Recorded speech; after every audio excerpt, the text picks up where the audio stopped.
No exceptions. Pow, pow, pow.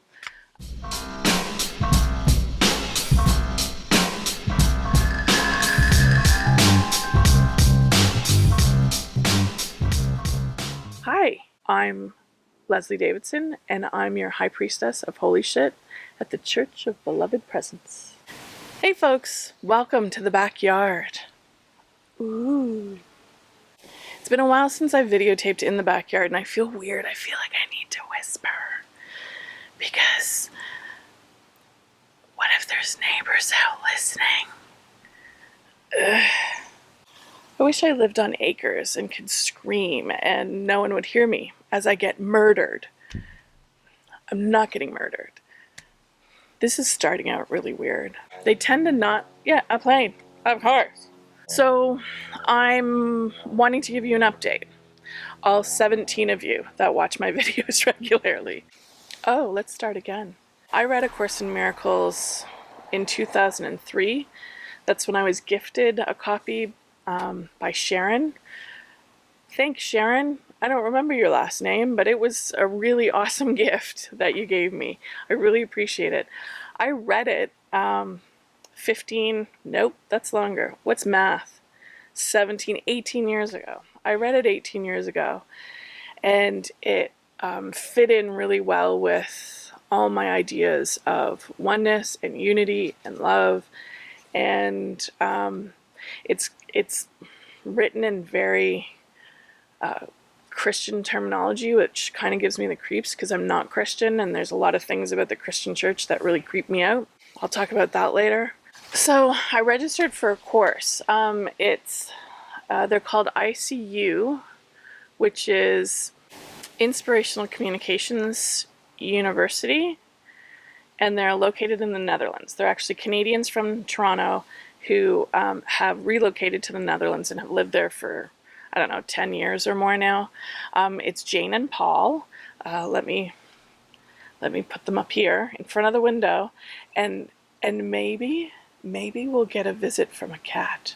That's why I'm actually sitting this way against the wall, the very unattractive wall, is because I would like my cats to come and participate if they would like. If they would like to come and participate. Would you like to be seen? Hello? Gary? Hissy? Ella? Anyone? So I registered, and it's for Transpersonal Coaching 1, because I realized early in this year that I need a change, that I can't do this healing work and this growing work by myself anymore. I can't do it. I haven't been able to consistently remain connected to Beloved Presence, and I haven't been able to consistently make changes in my life in the way that I want to. So I need help. And that's really, teamwork makes the dream work. We really do a lot better. We move and evolve and grow and change a lot quicker in relationship to other people, in communication with others. And honestly, it doesn't even have to be human beings. You can evolve and grow in relationship with anything in creation. I looked into psychology and that kind of thing, and unfortunately a lot of that is based upon a very subject-object Cartesian model of science. It's evidence-based and it's objective observer-based, which I don't actually believe exists. So it wasn't of interest to me. I believe that if we don't include some aspect of spirit in our healing, in our growth, and in our psychology, we're missing out on the foundation of it. So transpersonal coaching was what I was interested in, and I keep looking at a chipmunk that's running around. I registered in March, and we're actually just starting the first class this coming Thursday. Again, reading A Course in Miracles, which I talked about earlier. So A Course in Miracles dovetailed a lot with the mystical experience I had early in my life, where I had that mystical, miraculous moment of knowing, experiencing existence as a united whole, and knowing that we're loved unconditionally forever. We love and loved unconditionally, that there's nothing wrong, everything's okay. Everything is okay. And so once this miraculous event happened, I was changed completely for the rest of my life. I've never been able to see the world differently. It is a completely different place because everything is holy. Everything is God. Everything is Creator. But it's easy to forget. It's a simple fact, and it's a really hard one to live because there are no exceptions, I have to go throughout life knowing that and acting that and living that and believing it and thinking it in every situation with every being. And sometimes I am tired and annoyed, and I thought for a long time that I had a choice in the matter, that I could go back to making exceptions. And that's not true. There's no exceptions. No exceptions. Pow, pow, pow. Yeah, so there's no exceptions. I'm learning that again. Or I'm learning that for the first time. There really are no exceptions. So there's only beloved presence. And I've spent most of my life trying to do work in the world that mirrors and shares this belief and this teaching, this learning. And I haven't really been doing that until now. The church is obviously that. And I'm learning how to do this publicly in a way that fits me and fits beloved presence, and hopefully connects to someone out there. Hopefully, but who knows? I gotta just keep doing it. That's the fun thing about these creative paths and trying to find your voice and your way in the world is you got to do it, even if no one gives a shit and no one listens and no one cares. You got to keep doing it because this is what we're given to give. Our job is to root up anything that gets in the way of the pure expression of our beloved presence. So that's what I'm trying to do, is to express beloved presence in a way that is free of blocks, free of bullshit, free of bullshit.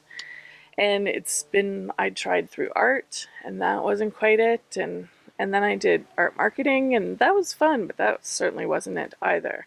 And now there's no more trying to serve it up on a cracker and call it something else.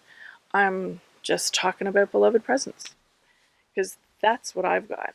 And I've learned as well that art is something that I enjoy, and I enjoy doing, but I don't wither without it. I wither without talking, and I wither without writing. And I've been given words. I've been given words. You might have been given words. You might have been given visuals or dance or some other creative way of expressing beloved presence in your life. It's up to you to figure out what that is and to do it. It's a simple ask, but it's a lot bigger on the execution. Yeah, so I have big dreams connected with teaching about beloved presence, and specifically teaching and sharing the belief and the experience of beloved presence being existing here. Like, Creator never went anywhere else. It's all here.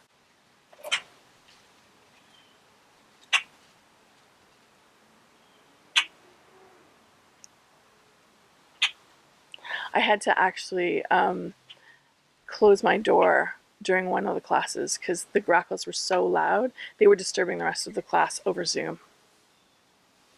Okay, so what was I saying? I don't even remember. It's a weird thing, right? To want a video to be seen by everyone who wants to see it, but not want to be overheard by your neighbor who you have to live with every day. I don't want my neighbors in my business. Whatever, I guess I don't have a choice. Okay, what was I saying? Yeah, I have big dreams about this, specifically sharing the belief and the experience of coming face to face with divinity every day of our lives. Every encounter is a holy encounter, no exceptions. And it's not just human beings, it's everything, every being.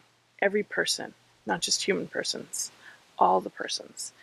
They're divine encounters, holy encounters every day. Every encounter is a holy encounter, no exceptions. And that's the message. Like, that's it, wrapped up in a little bow. That's it. And there's a lot of ways to talk about that. There's a lot of ways to share that. There's a lot of ways to share ideas about that and experiences about that.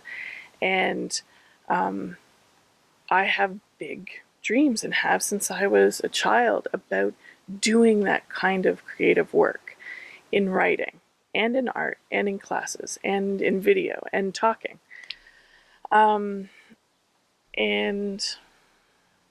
I want to do them, but I've been super stuck in fear and doubt and second guessing. Like, I feel like my whole adult life has been waiting for someone outside myself to give me permission or tell me that I'm doing the right thing, or I'm on the right track, or that I am good enough or have enough talent or skill to do this. And I want to cry right now, knowing like that was never going to come. Like, no one gives us that. We choose to believe. We choose to believe that we're good enough. And I mean, part of that is digging up some like bullshit beliefs that we were handed when we were children, or growing up from authorities, or, you know, that random teacher that said something shitty about our writing or our art or our creativity that we latched onto and took inside ourselves as truth. Well, none of that's true. I mean, the fact is that you are beloved presence. You're a gift to the world. You literally... I'm gonna cry. This is why I don't want to do it in front of the neighbors either. You're a beloved presence. So what are you doing over there, Leslie? Nothing. Is that a video camera? No. I got all self-conscious. Started getting into my groove. Did you see that happen? Ugh. Did you see that happen? Got into the groove and got all self-conscious. Well, this is the process. You guys are here watching me work through being publicly speaking my truth about God. Like, some people don't care. A lot of people don't care. Most people won't care. It's all good. Anyways, Jesus, this is like all over the fucking place. So literally, you just have to find a way to do it. You have to find a way to get rid of... I just read this morning, actually, in A Course in Miracles, that you don't have to uncover truth. You don't have to find truth. Truth is. Truth is and exists completely and utterly whole at all times. What we need to do is get rid of all the blocks to it, anything that stands in our way. And the truth to me is that all of this is divine. All of it is a beautiful... It's heaven. It's heaven here. It's always been heaven here. Heaven was never anywhere else.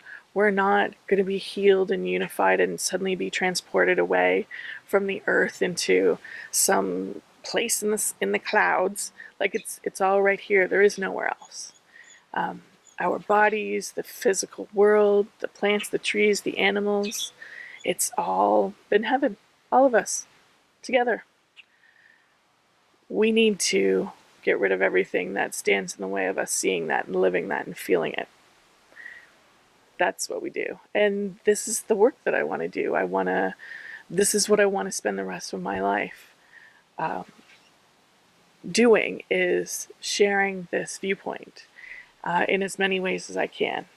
Writing stories that share this viewpoint in as many ways as I can. And speaking this viewpoint in as many ways as I can. And talking to other people about this viewpoint in as many ways as I can. I mean, it's all divine, so there's an infinite number of ways that this can be done. And this is what I believe you're doing too, is your creative path, your creation that you want to share with the world is your way of sharing your wholeness. It's your way of sharing your view of how this world is united and whole and loved. It's exactly what you're doing. And I want you so much to do that. Like I'm doing this because I want you to do that. I want you to do your way. We need your way. And it makes me cry because I know there's someone out there who's going to see this and be like, holy shit, I've been waiting for someone to tell me that. Right now, I have fallen in love with Robin Wall Kimmerer. She is literally a prophet of creator. She has literally handed me in Braiding Sweetgrass what I consider to be a holy Bible. It is a worldview. She is speaking a worldview into existence that my soul has been crying out for since I was a child. And it's indigenous. It's an indigenous worldview of reciprocity and an earth that we love and that loves us back. And I love her so much. Thank you, Robin. So there's a health update too. Health update. I've had sleep apnea for 15 years, maybe longer. I went on a trip with my mom and she was horrified. We stayed overnight in a bed and breakfast. Neither of us could sleep, but she was horrified that I was going to die in the middle of the night because I stopped breathing like all the time. So after 15 years, because sleep apnea, as far as I knew, didn't bother me. I didn't realize I was waking up and I didn't realize that I wasn't breathing. Although honestly, my dreams of floating in space without oxygen and drowning in water should really have clued me in a little bit, but I'm nothing if not obstinate. So I went and got a sleep study done. Please share, enjoy the most unattractive photo gallery that's ever been shared. Looking good. Anyways, so I have sleep apnea, severe sleep apnea. I had 117 apnea episodes an hour, and what's normal is less than 5.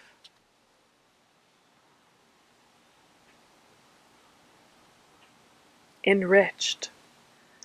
So now I have a CPAP machine, which is amazing pants, and I sleep through the night for the first time and don't have to wake up 5 or 7 times a night and go pee. I have more energy. I can read. The biggest breakthrough and what I consider to be probably the best thing that's come out of the CPAP machine, though, is the fact that I can now communicate with beloved presence without falling asleep.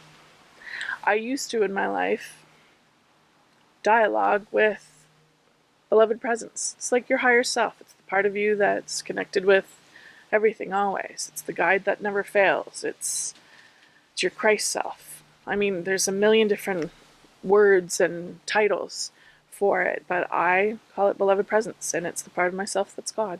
It's the part of myself that's creator. And I used to regularly talk with beloved presence, and then I couldn't for 15 years because I would fall asleep. I would get 30 seconds in and I would fall asleep, and it was horrible. And I had a big cry the first time that I dialogued with beloved presence, had a convo with my peeps. After my CPAP machine, because I wasn't so tired, I was able to stay awake and have a conversation, and I missed it so much. And I had no idea how much I missed it. I missed being in connective, communicative presence with beloved presence so much. And you don't know that you miss it until it's back. And it's back.